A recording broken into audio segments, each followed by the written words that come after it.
if you have to tell people that you're the media, you are not the media. Let's rewind. Well, I was just going to say that I'm not defending writ large journalism. How many people on this panel have been working journalists? So, Well, hang on. Not me. Right, zero. I looked up. work I've done has been cited by a journalist. Anyways, I think we make a huge mistake here when we say this thing is completely broken and terrible and corrupt.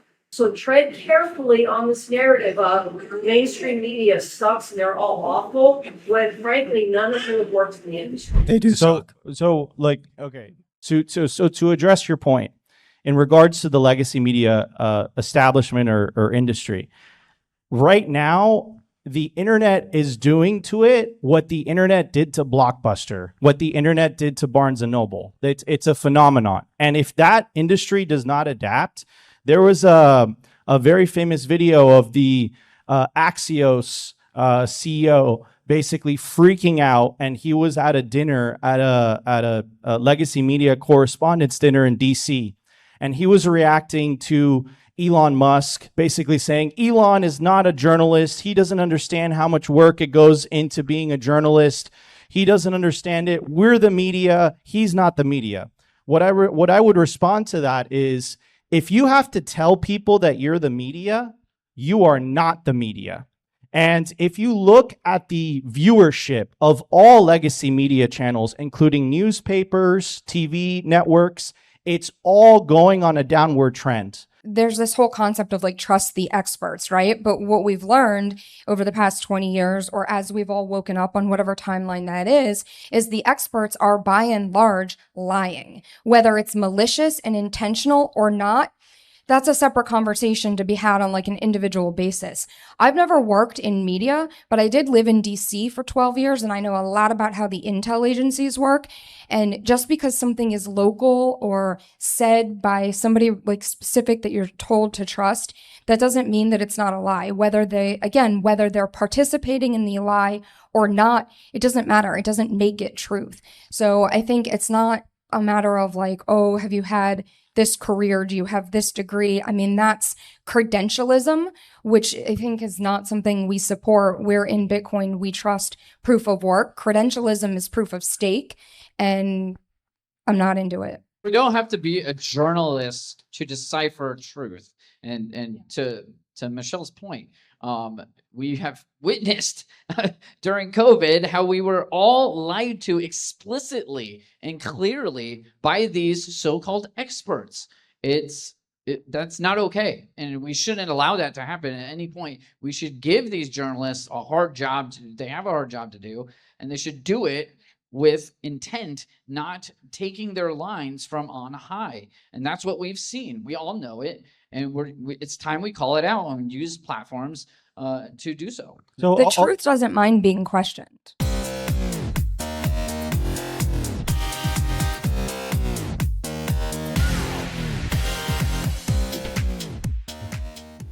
So, end the FUD, shaping Bitcoin narratives. You know, to me, beyond just being a Bitcoiner and beyond just dealing with the concepts that you see in the headlines about Bitcoin, there are a lot of skills that someone, I think, develops or needs to develop as they become a Bitcoiner. And it's so important, beyond just Bitcoin, to be able to like address FUD, to be able to address, you know, in other words, misrepresentations, or as they like to call them, misinformation, disinformation, etc.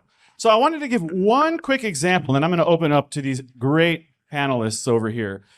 You know, a lot of people in this room I can see are older than me, no offense. It's wonderful to be alive. But you will remember then, perhaps, something called the War on Terror, a phrase that gets said so rarely these days, but it's not something that I think has even officially ended.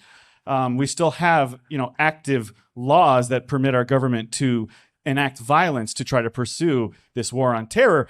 Now, after the United States was attacked on September 11, 2001, more than 20 years ago, we invaded Afghanistan, and this is not what I want to talk about. It's actually in 2003, when the United States starts developing a narrative that Iraq, the country of Iraq, which at the time was controlled by a dictator called Saddam Hussein, our government was trying to promulgate with the mainstream media that Iraq was actually involved with the 9/11 attacks, that the Iraqi government had been involved with Al-Qaeda in planning and enacting the 9/11 attacks and other forms of terrorism. And there was a specific event on some Sunday in 2003. I can't remember which Sunday, but the vice president of our nation, Dick Cheney, he goes on a bunch of these morning shows and he's got I've got this memo that was just released by the intelligence agencies, 19 or however many agencies. They say that someone from Iraq met with an Al-Qaeda operative in Paris. Oh no, we gotta invade Iraq. And the rest is history, right? We invade Iraq. That memo was a lie. The basis for the United States invading Iraq was a lie. But at the time, 2003, I hadn't even graduated high school yet. I'd been called un-American, a terrorist sympathizer, all kinds of horrible things at such a young age because I dared to question the narrative. They're not telling us the truth. And at a certain point, no one even cared why we were in the war anymore. It's just, we got to win it. So to me, that was a big wake-up call. That was a big wake-up call that we can't trust our media. We can't trust the media because the relationships they have with the government, because the relationships they have with their advertisers and other forces. So that was my example. But now I want to invite my wonderful panel who are sitting next to me. If you guys can think of something related to what I'm talking about, either a story that happened or some event that happened to kind of wake you up or to reveal to you, wait a minute, I'm being fed stories that are not actually, one, true, and two, they don't benefit me. They don't make me better. They don't make me better capable of handling and dealing with reality. So let me pass it off to, hey, Michelle, what's up? What's up, guys?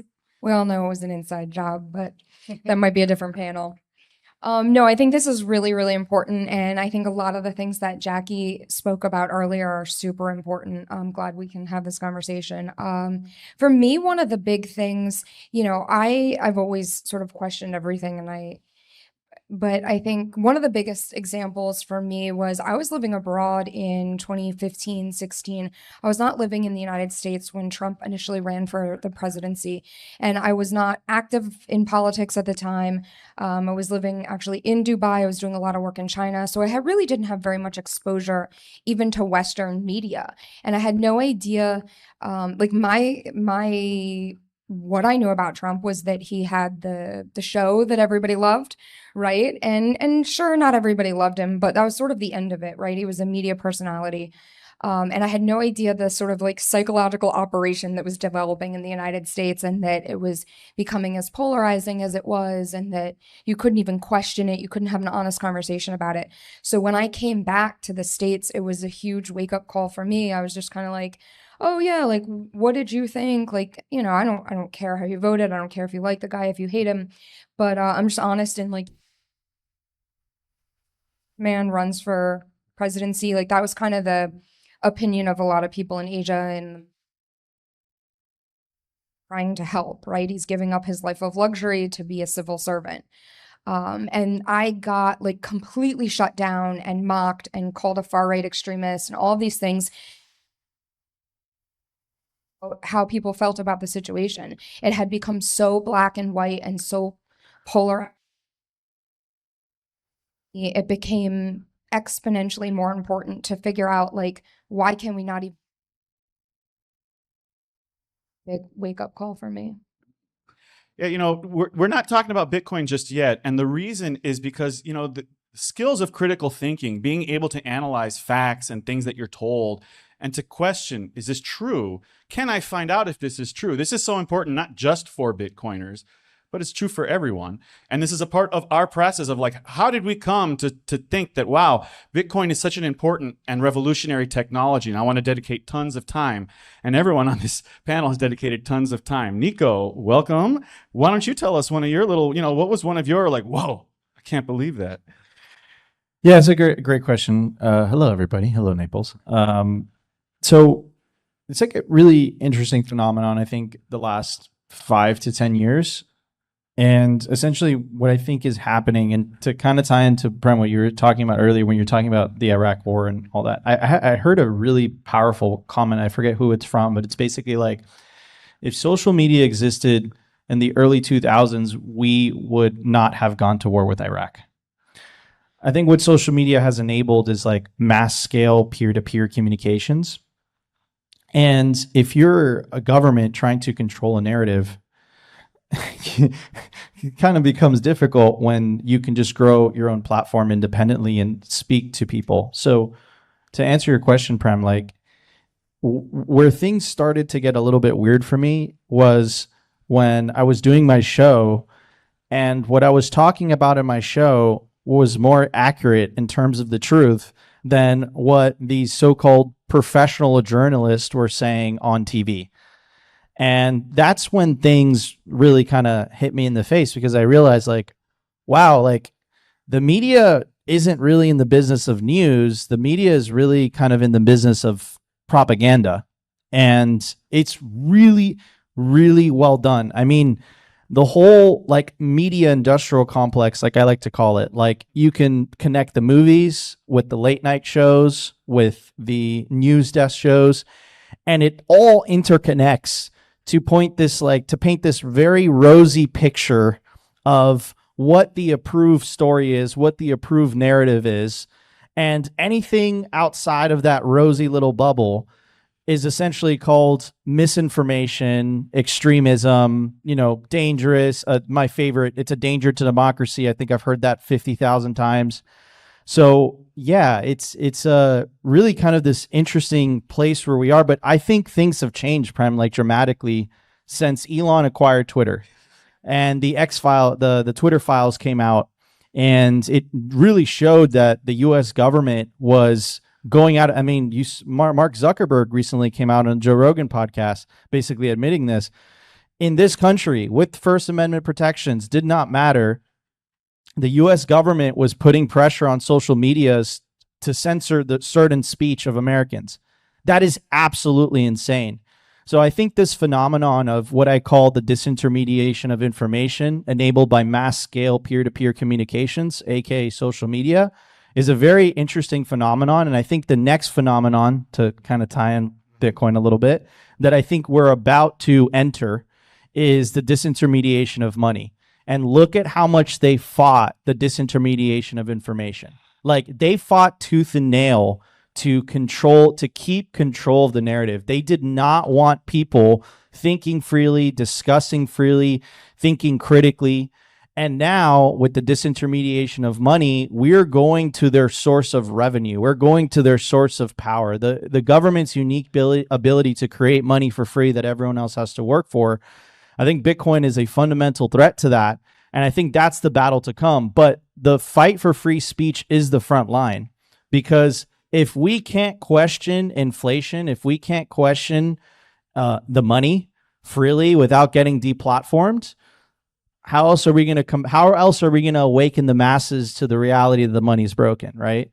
So I think that was an excellent question, Prem. Yeah, I think one of the big aspects of the idea of free speech, it's not enough to have free speech. We have to also have the bravery to use it. And in these crazy times where you see that freedom being so tenuous, this is the time it's most important to stretch those muscles.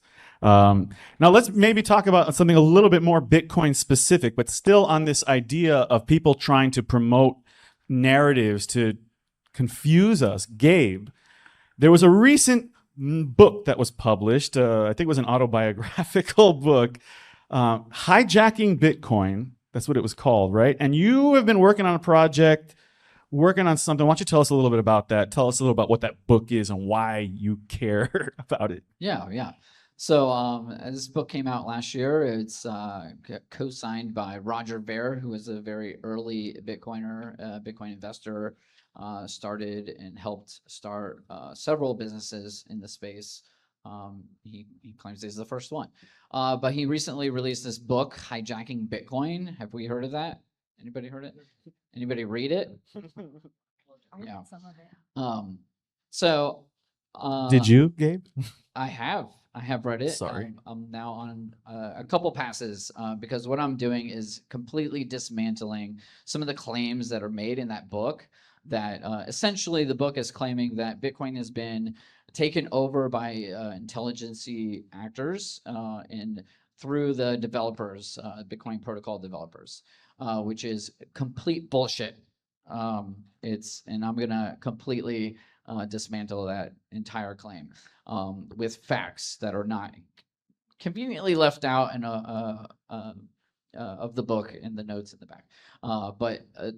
We're going to see more of this kind of FUD coming out specifically against Bitcoin because it is the thing that's disintermediating the propagators and the people that are promoting this propagandist material because this is our path to freedom. And they're going to absolutely try to take it away from us or shy us away from digging in deeper into understanding how it works and how we are in control. We can take back our control. They don't want that. So they're going to try to create these narratives to turn you away from it. And so we have to shield ourselves with understanding and knowledge of why these things are lies. You got to see through the lies. And I love, by the way, I love conspiracy theories. I seek them out because for one, obviously you don't have to believe all the conspiracies, right? What it does is it challenges your perceptions and it challenges what you might have been programmed to think about these issues. And so you can go back to first order principles and critically thinking about these issues, what may or may not be true, and trying to decipher what reality actually is. What is the truth behind these matters? And a lot of the times, especially the last handful of years, the conspiracy theorists are actually have a really good track record, which should tell you something. So, well, some of them do, and I think there's a certain audacity of someone trying to publish a false narrative, especially about Bitcoin, where so much of what happened is public record and is so easily available. And then that goes back to what I said a few minutes ago about, well, if no one, like, I'm not going to read the book. Thank you for reading the book, because the fact that you're willing to do it and you're willing to put this effort and do the work, you're going to fight that FUD, right? I'm never going to fight that FUD because I'm never going to know what's in that book. So people are going to read that book and they're going to have all kinds of questions, or they're going to think they're going to know a certain history of Bitcoin. And they need someone like you to come and be like, well, wait a minute, let me show you a couple of other facts and ideas. Nick, welcome on board. Thank you. Any thoughts or any particular like storylines or narratives that you want to, bring up? Well, one thing that when Gabe was just saying that, one thing that kind of came to my mind was like FUD, and it's kind of like the same thing as when somebody hates you and they're spreading hate about you. It's usually because you're doing something that they're jealous of, and their only way to react is to say something negative about you and spread that hate to try to belittle you, make you feel like what you're doing is wrong, or just basically just belittle you. But in a more of a personal experience for me, one of the things that kind of opened my eyes, which from the Bitcoin journey, is just kind of like the problem with our food in America and how much we've been lied to about just the food pyramid, what's good for us, what's bad for us. And it really opened my eyes that, the sugar, the seed oils, and all this stuff that's in our food, it's really like, it's fiat food. It's just made of a bunch of bullshit. And you put this stuff into your body, and that stuff affects your mind, and it all keeps you in this weird, in this rat wheel that's not really serving you at all. And they're telling you the stuff that's best for you, like meat, is actually bad for you, and it should be the smallest part of your diet, but you should eat more carbs, you should eat more seed oils, and going to the grocery store and just going down the aisles, looking at the ingredients, and it's in everything. So the whole fiat system has really taken its claws into everything in our life. So for me, like, food has been something that I've really, like, in a weird way, Bitcoin brought me to have more clarity on what I should be eating, what I should not be eating. When you start to go down certain Bitcoin rabbit holes, especially when you go down the food, health, quality rabbit hole, start to look at the ingredients when you go to the supermarkets, like, can I eat this? Can I not eat this? And it gets pretty stressful because there's a lot of things you can't eat. And, you imagine, like, oh, well, they wouldn't put stuff in the food that would be bad for me. Like, the government wouldn't let them do that, right? And then the companies, they wouldn't do that either, right? Like, they wouldn't risk the health and well-being of their customers just for profit, right? They wouldn't do that. And so a lot of times we kind of develop this assumption as we grow up in this country, especially if you go through our educational system, that the government has your best interests at heart and all of these things are working the way they're supposed to work. And unfortunately, when we're talking about like news and FUD, there's actually a particular issue I wanted to ask Michelle about. So there's a law that was repealed a few years ago. It's called the Schmidt-Mundt Act. Is it The Smith? Smith-Mundt Act of 1948. Yeah. And so what was that act in 1948? And then why did they repeal it like recently? Yeah, well, it was a while ago now. It was actually in 2013. And so the Smith-Mundt Act of 1948 explicitly forbid U.S. government agencies from running propaganda domestically on its own people. And in 2013, Obama repealed it. It's actually kind of hard to look into like anything else. The truth is really obfuscated because they don't want you to know the truth about what they did. So even if you Google it, it's going to, like, what you'll find is that the act was modernized. So they just changed it a little bit. But if you really dig into the details of those changes that were made, you will find the little tiny edit that prior to the modernization forbid agencies from running domestic propaganda. And since 2013, they have been allowed to. So that has really centralized the propaganda that comes down and the control of the narratives, because it gave them this huge like distribution channels, right? Like all the distribution channels. And I think it's really important what we're doing, like Nico mentioned, social media and kind of like hacking away at that. But yeah, reinstate the Smith-Mundt Act. I mean, how did the media go so long without being willing to even question Joe Biden's competency as the leader of the country? Like, I'm a very open-minded and forgiving and accepting person. I'm apolitical, I'm nonpartisan. But I could see that from a mile away. I could see that from a long time ago. And then the fact, like, how could they do that for so long unless it was deliberate? Do you really think all of these people who are so close to Joe Biden all the time, all of these, White House correspondents who are on, following him all the time, none of these people noticed this? Of course they noticed it. He's sharp as a tack. Yes. That was the line. Sharp as a tack. Yeah. Now, there are certain time constraints for our panel. So, Nico, I want to ask you as we move into, so I think we've laid out pretty clearly. There's a lot of false information. There's a lot of lies that are being promulgated as truth throughout various forms in our society. Now, what we do every day in specific ways as Bitcoiners, as human beings, as Americans in certain cases, as we are trying to promote critical thinking and trying to present alternative narratives based on what we consider to be truth, to be facts, without ulterior motives, I have nothing to sell anyone. On March 16th, I'm going to be doing the 200th Bitcoin brunch, a meetup I host every Sunday. And I don't sell anything. I have no Bitcoin. I'm not going to sell you my Bitcoin, and I have no one else's Bitcoin to sell you. So, Nico, how do you, through Simply Bitcoin, through your other efforts, how are you helping to create new narratives, to shape a new narrative to counter all these? Because I agree that we can't fight the mainstream media. We can't fight these forces. They literally have the power of the printing press behind them. So all we can do is provide another example. What are you doing? Yeah, so it's essentially like people have to realize, like, this is the world that people live in when they consume. I don't even call them mainstream media anymore because their numbers reflect that it's dying essentially.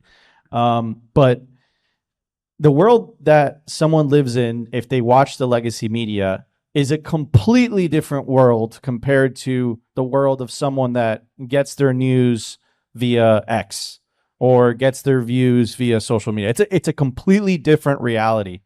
So the way that I like to phrase it is, this is narrative trench warfare on the battlegrounds of the internet, and it's essentially winning over the hearts and minds of individuals using speech, right? So how do you combat that? How do you combat legacy media? It's pretty simple. You just tell the truth, right? they operate with a system that was not prepared for social media.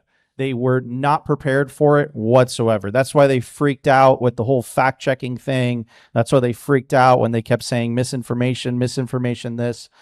And I'll tell you what, it's a one-way door. Once someone starts consuming independent media and they're like, wait a second, this guy or, this narrative isn't true. The world isn't going to spontaneously combust tomorrow.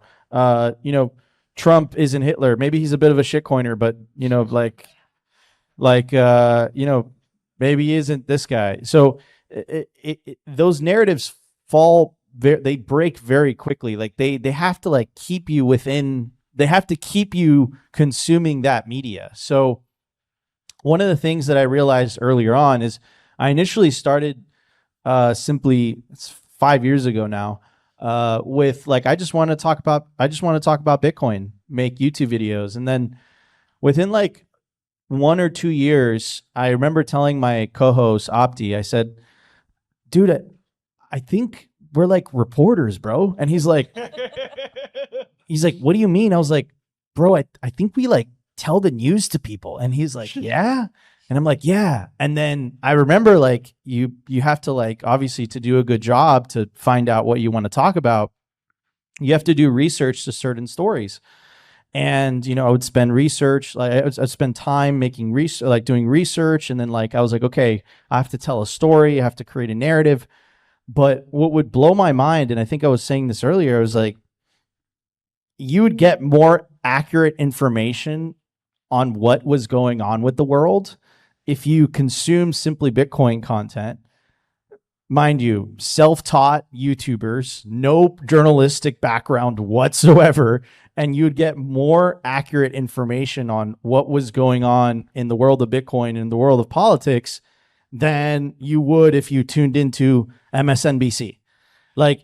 If that is not on purpose by design, I don't know what is. And the fact that they are professionally trained journalists and the fact that they do go to school for this tells me that it is 100% on purpose. It's 100% malicious.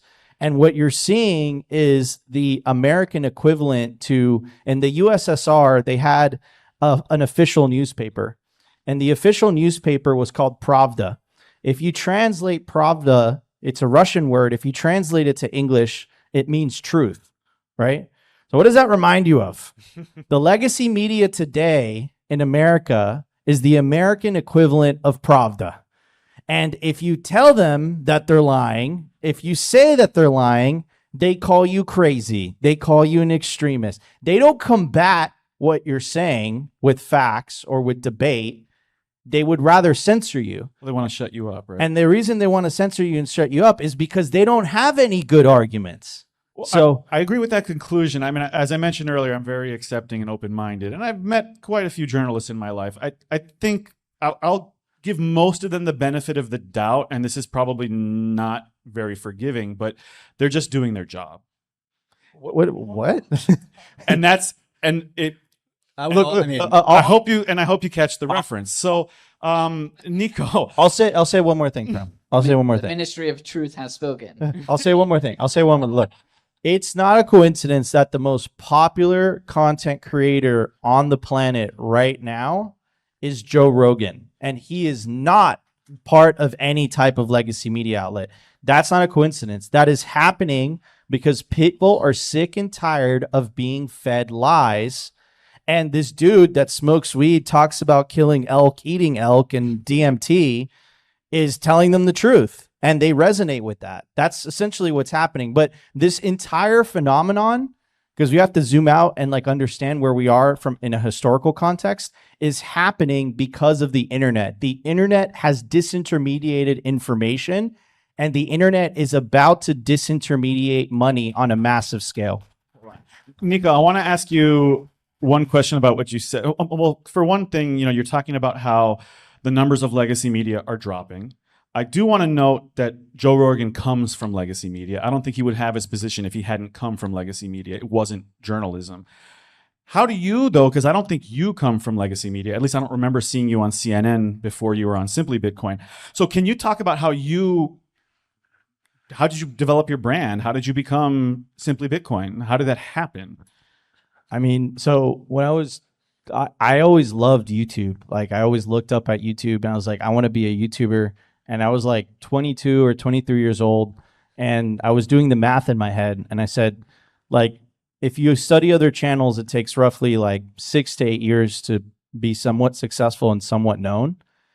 And I did the math. I'm like, okay, so if I start a video game channel now, by the time this is successful, I'm gonna be 30. So I'm gonna be like, okay, so I'm gonna be like making videos about video games when I'm 30 for a living. Like, no, that's probably a bad idea. So what is the second thing I was like very passionate? I was like Bitcoin. I was like, okay, let me start a YouTube channel about Bitcoin. And at the time, it was like 2020, and there was no Bitcoin only content. Like there was crypto content and there was Bitcoin content, but there was no Bitcoin only content. And at the Bitcoin 2021 conference in Miami, I was lucky enough to get invited to speak on stage. Mind you, Simply Bitcoin had maybe like 600 subscribers at the time. And I told the crowd, I said, listen, I have an idea. We're going to use all the clickbait kind of tactics and all this like, engagement tactics that a lot of these altcoin and shitcoin channels use. And I'm going to apply it to Bitcoin. Fast forward 4 to 5 years, I think it turned out all right. But yeah, that was it. I loved YouTube. I loved making content. I didn't want to make content about video games because I thought it would be lame to make content about video games at 30. And I started making content about Bitcoin. And I happened to be lucky because 2020 was the infancy of Bitcoin only media. There was no Bitcoin only media. So I guess I was at the right place at the right time. And simultaneously, while all of this was happening, the legitimacy of the legacy media was dying. So it created like an opportunity for independent media to fill its place. But did I know any of this when I started? No. I was actually mining Bitcoin at the time. Looking back, I probably would have made a lot more money if I just stuck it out mining Bitcoin. But hey, you can't win them all. Yeah, so I'm going to be giving the other panelists a moment because Nico's going to be running out very soon. Jackie, was it a question for Nico? No, didn't hear about it. I'll at the end then I'll have you, or do you want to shoot it out now? Well, I was just gonna say that, I'm not, defending writ large journalism. How many people on this panel have been working journalists? So Well, hang on. Not me. Right, 0. I looked up. Work I've done has been cited by a journalist. Anyways, I think we make a huge mistake here when we say this thing is completely broken and terrible and corrupt, and this thing is perfect. Because let's remember, Twitter, X, most popular social media channel in New York right now, only 20% of Americans use it, and 65% of the people are 35 and below-year-old men. Okay, so the vast majority of Americans do still get their information from legacy media, and a lot of that is their local newspaper. So while I agree with a lot of the frustration being expressed, respectfully, none of you actually knows what it's like to work as a journalist and what this industry is going through right now, which is a lot. And I'm not defending, I don't watch MSNBC, I don't watch cable, I don't use mainstream media really at all. But I also know that I am an aberration from the norm. And if we want to change the media, we are not going to do that by telling them all how broken and wrong they are. What we're going to be able to, how we're going to be able to change it is by offering alternatives that understand the audience where they are right now. People are not going to spend hours every night deciphering information on social media channels or going on to obscure websites and looking at things like economic data, which I do at night. Most people aren't going to do that. So tread carefully on this narrative of mainstream media sucks and they're all awful, when frankly, none of them have worked in the industry. They do so suck. like okay. Tell the truth. I respect that. And it like Look, so I don't come from a traditional media background, but I've worked a lot in legacy media and I've done a ton of legacy media work and I understand that industry very thoroughly. In fact, I would say that if you don't understand the legacy media industry, you can't succeed as an independent media creator. And this is what I do for a living, right? So to address your point, in regards to the legacy media establishment or industry, right now, the internet is doing to it what the internet did to Blockbuster, what the internet did to Barnes and Noble. It's a phenomenon. And if that industry does not adapt, there was a very famous video of the Axios CEO basically freaking out, and he was at a dinner at a legacy media correspondence dinner in DC, and he was reacting to Elon Musk, basically saying Elon is not a journalist. He doesn't understand how much work it goes into being a journalist. He doesn't understand it. We're the media. He's not the media. What I would respond to that is, if you have to tell people that you're the media, you are not the media. And if you look at the viewership of all legacy media channels, including newspapers, TV networks, it's all going on a downward trend. And if you see what's filling its place, it's social media. It's taking it over. Well, pardon me. We could dialogue later, and I'm really glad that you brought that up, though, because I do think that's why I let you say that, because that perspective is so important. It's very important, and I don't disagree with you. Well, I think there's this, there's this whole concept of like trust the experts, right? But what we've learned over the past 20 years, or as we've all woken up on whatever timeline that is the experts are by and large lying. Whether it's malicious and intentional or not, that's a separate conversation to be had on like an individual basis. I've never worked in media, but I did live in DC for 12 years and I know a lot about how the intel agencies work. And just because something is local or said by somebody like specific that you're told to trust, that doesn't mean that it's not a lie. Whether they're participating in the lie or not, it doesn't matter. It doesn't make it truth. So I think it's not a matter of like, oh, have you had this career? Do you have this degree? I mean, that's credentialism, which I think is not something we support. We're in Bitcoin, we trust proof of work. Credentialism is proof of stake, and I'm not into it. Yeah, I mean, you don't have to be a journalist to decipher truth. And to Michelle's point, we have witnessed during COVID how we were all lied to explicitly and clearly by these so-called experts. That's not okay, and we shouldn't allow that to happen at any point. We should give these journalists a hard job. They have a hard job to do, and they should do it with intent, not taking their lines from on high. And that's what we've seen. We all know it, and it's time we call it out and use platforms to do so. So the truth doesn't mind being questioned. Yes. So I'll add to guys' point. Okay, so like, what is a journalist, right? So essentially, before social media, there was a handful of TV stations and there was a handful of newspapers. The only way you'd be able to propagate a mass narrative is through essentially a handful of information gatekeepers. What the internet has allowed, you are all journalists in this room. You are all the media in this room. You're able to grow a platform without having to go through a handful of information gatekeepers. Where's your credentials, sir? I don't. You can grow a platform. You can grow a following. You don't need to ask someone for permission to pick up your phone and film something. And the reason that has become more popular, independent media is becoming more popular than legacy media, is because legacy media abused their monopoly to sell the public on false narratives.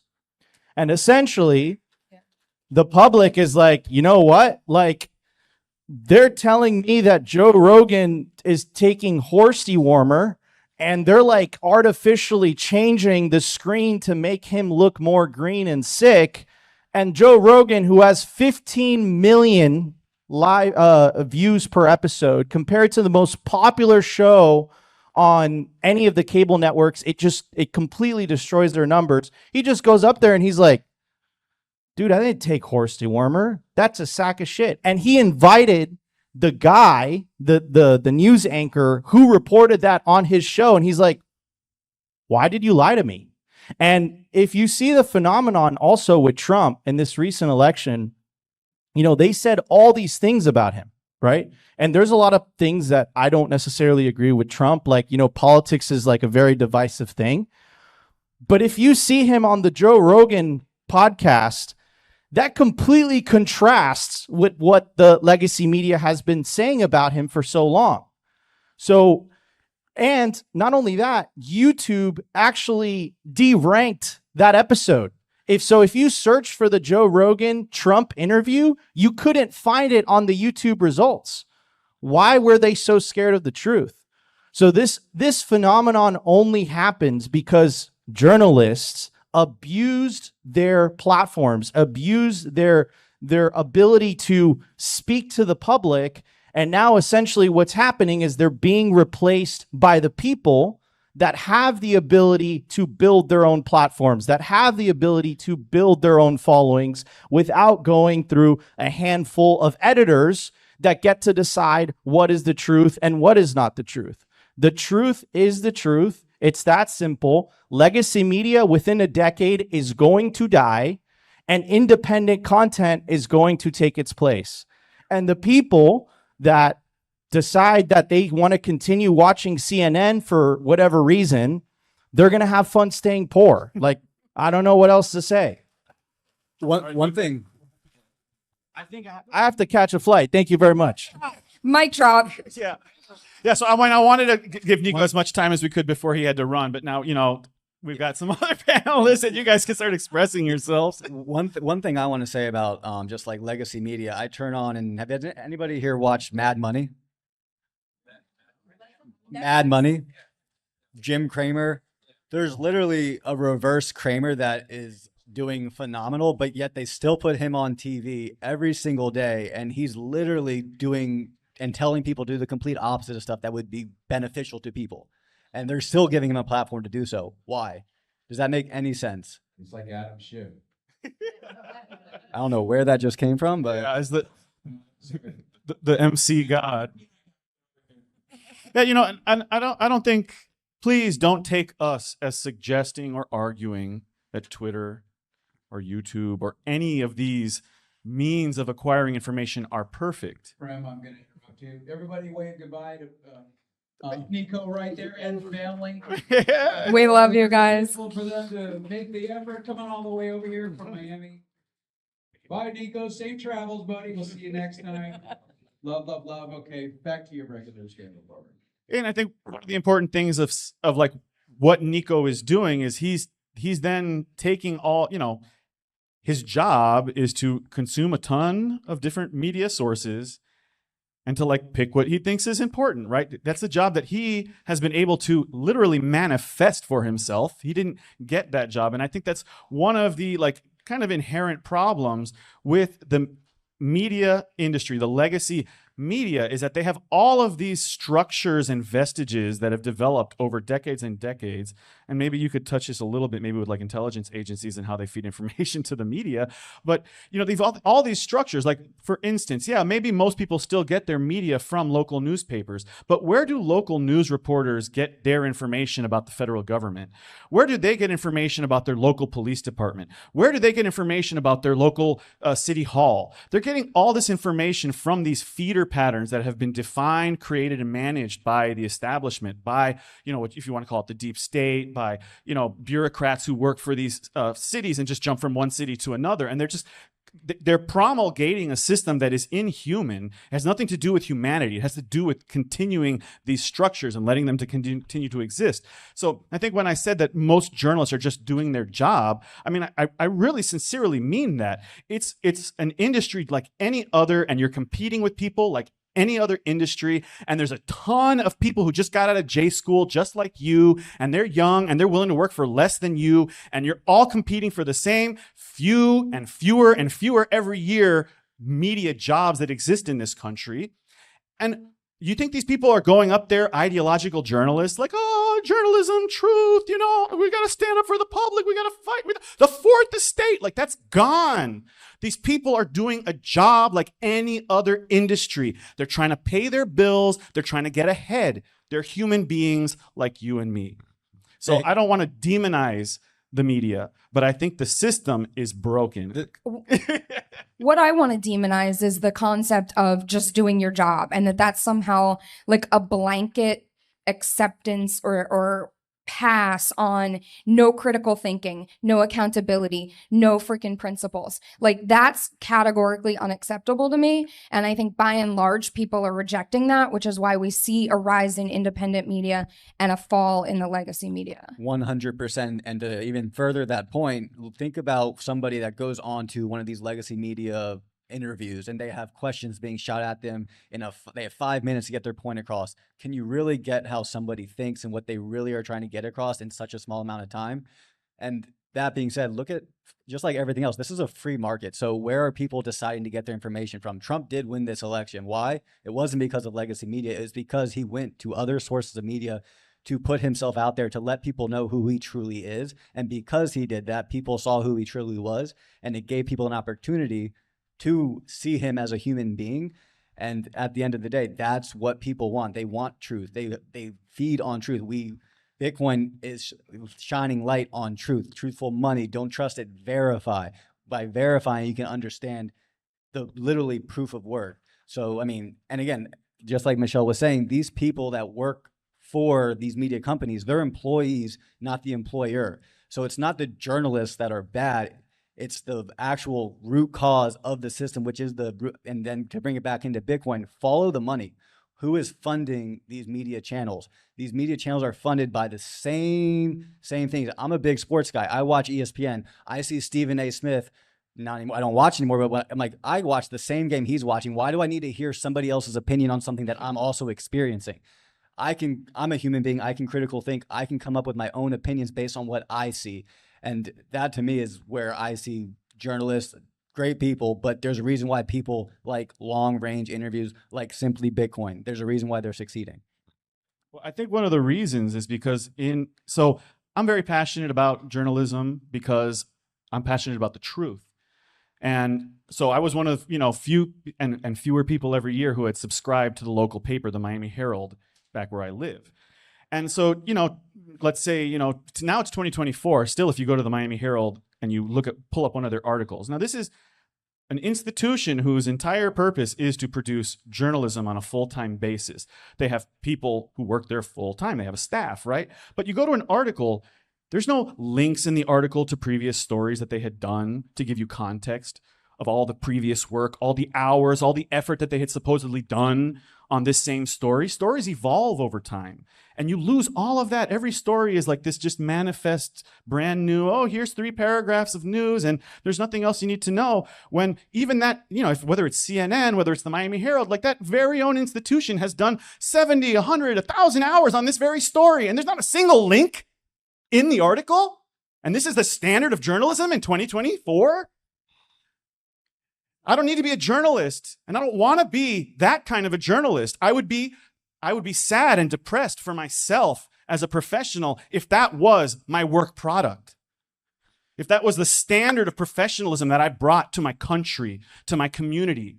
That, hey, here's a little bit of truth from a certain point of view with certain quotes taken in a certain context, and no further context and no further reading and no way to follow up on that story.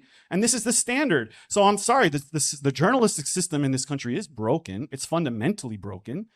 That doesn't mean journalists are bad people. Yeah. No. That's not what it There's is. good journalists. Correct, right? 100%. So, but you got to source them out, where I think we can help as a Bitcoin community is incentivize those good journalists when they post good information, such as on platforms that can't be censored, like Nostr. How many of you have heard or used Nostr as a communication platform? There are good journalists on there, like Matt Taibbi, Glenn Greenwald, etc. So they're out there. Send them some sats, right? incentivize them to continue to communicate truth to you and use those platforms to elevate those kinds of conversations and the quality of good journalism. And one more thing I'd like to say that, and just in general, like Bitcoin is a long time preference. It's not about being first to a story. It's about, actually thinking like the repercussions of the story that we're telling. Are we telling them the truth? Or are we just trying to be first? Sometimes being first, you get the most attention, but are you really doing the best service to the people that you're servicing? So take a step back and think about, okay, should I do something that's just because I want to be first and get all the attention, get the likes and get all the notoriety? Or do I actually want to help the people that are, consuming the products that I'm telling them and I'm sharing with them? It's the time preference in Bitcoin in general. That's like the biggest thing. When Nico was talking earlier about, he knew it's going to take 6 to 8 years for a channel to grow. That's a Bitcoin first principle thing right there. If it wasn't about getting rich tomorrow, it's about putting in the work. And by putting in the work and by continuously doing it, it's going to result in being successful 6 to 8 years road. So I encourage everyone not to just look for a quick fix like Ozempic, but to put the work in, change your diet, change your lifestyle. It's not going to happen overnight, but over time, you'll be better and you'll have a longer and more sustainable life. So carry these thoughts that you're having from this conversation with you to the after party, all right? Because we still have limited time. We got one more panel to go. I just want to leave you with one thought. The fact that Simply Bitcoin exists, the fact that Matt Taibbi and Glenn Greenwald can have full-time independent journalist careers, it demonstrates proof positive in the market that there is a demand for journalism. There are people in this world who are willing to pay for journalism. So I only hope that in the future we're going to see more and more journalists willing to take that risk and put their time and their livelihood where their ethics should be, and start producing real journalism that's true to their heart and to their soul, and ask the people who are benefiting from it. Because if you think your journalism is benefiting your community, then ask your community to support you. Thank you so much. We'll see you all later. Buy Bitcoin.